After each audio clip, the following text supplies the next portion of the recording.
Good morning, my Mintan and all of my friends. My name is Michael, and today I'm going to present today's topic about dialogues. But before we start, let me introduce my friends that make this presentation possible. Firstly, we have Andrea Victoria, absent 3. We have Divara El Kaditania, absent 8.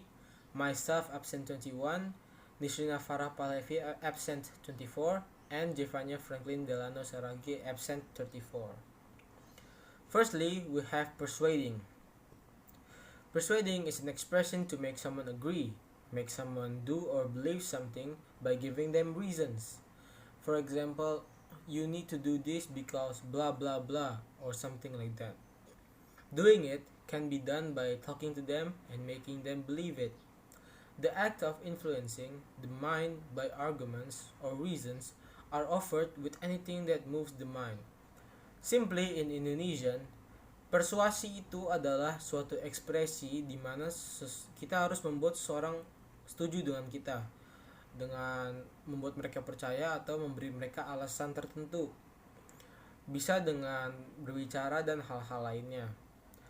Aksi dari influensi ini intinya itu kita harus bikin suatu argumen atau suatu sebab yang kita tawarkan kepada mereka yang bisa menggerakkan pikiran mereka untuk setuju dengan kita. Now back to English. Here are some of the expressions that people make, like come on. Come on is used, for example, if you want to go with your friend. Come on, let's go to the canteen because something, or give it a try. Maybe persuade someone to eat something. Give that apple a try, for example. Try them on. For example, I'm selling you guys shoes. You should try them on. You won't regret it. Please, it's your only chance. This is once in your lifetime. You'll never feel sorry about it. And just this once. Those are some of the expressions. There's a lot actually, but those are just some.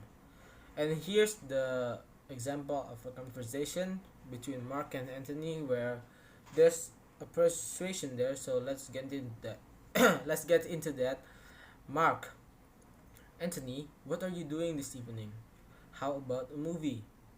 Anthony replies, which one? Mark replies, there's a good Indonesian movie at Theater 21st. He says, you know, I don't like Indonesian movies, right? Oh, come on, I'm sure you'll enjoy this one.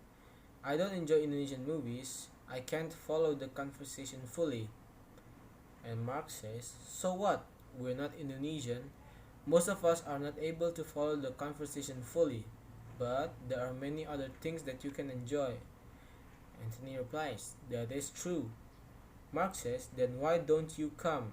He's asking him to come. He's persuading. While there's a whole conversation above them, that's where he asked to go. And Anthony says, alright, I'll be there at 7. Is that okay? Fine, I'll see you at 7. Then they made a deal. So Mark successfully persuaded Anthony to come to the theater. That's basically this dialogue. Secondly, we have obligation. Obligation is used to state that something that is a duty. Words that are usually used are must and have to. In Indonesian, obligation itu lebih kayak ke kewajiban. Jadi itu tuh kayak harus gitu loh. Kewajiban obligasi itu digunakan sebagai suatu kewajiban di mana kata-katanya itu biasanya ada harus atau musti dan sebagainya. Itu intinya dari obligasi. Now, these are some of the expressions using adjectives like obligatory, compulsory, needless, and unnecessary. An example, it is obligatory for people to participate in education. Entering elementary school is compulsory in Indonesia. That's a needless thing to speak with him. It's unnecessary to sit under the tree for hours. Or using nouns like obligation, compulsion, need, and necessity. Example, firstly, the number one, there's a legal obligation to enter the army, which is true. Secondly, It's compulsion to obey your parents. It is. It's a need for everybody to eat nutritious food, which is very true, so you don't end up like me.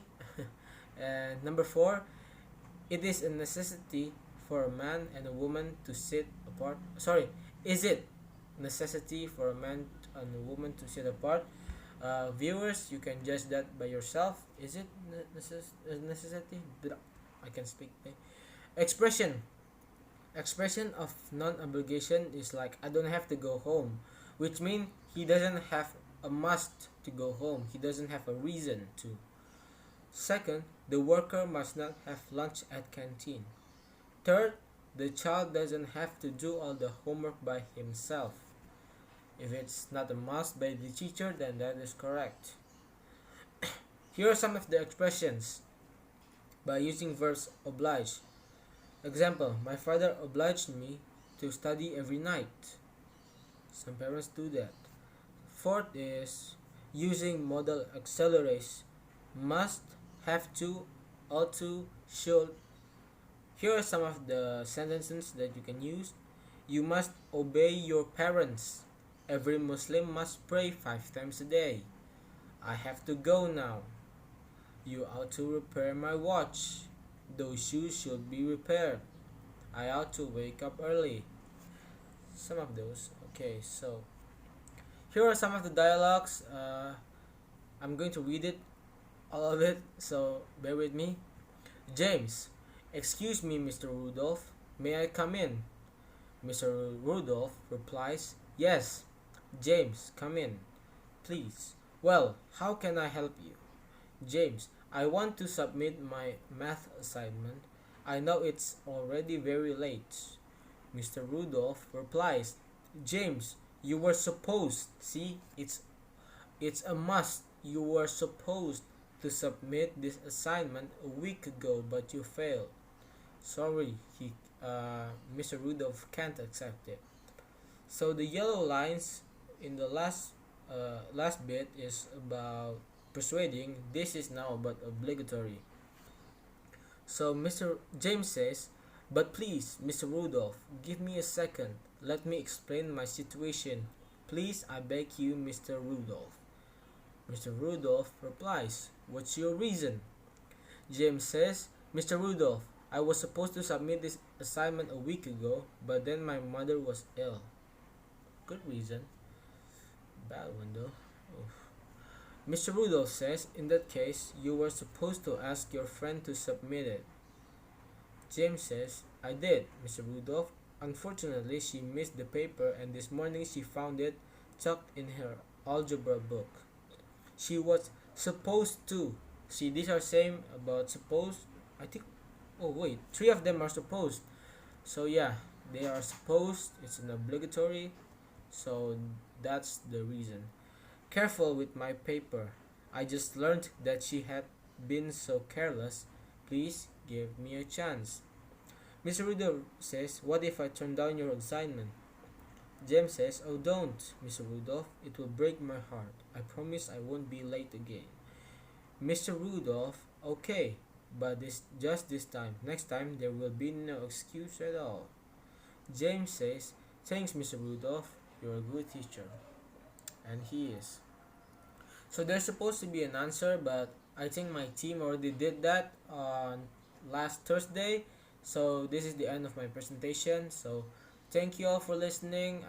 Thank you, Memintan, for this opportunity to redeem myself from my absence last week. And yeah, that's it from me. Thank you all for watching.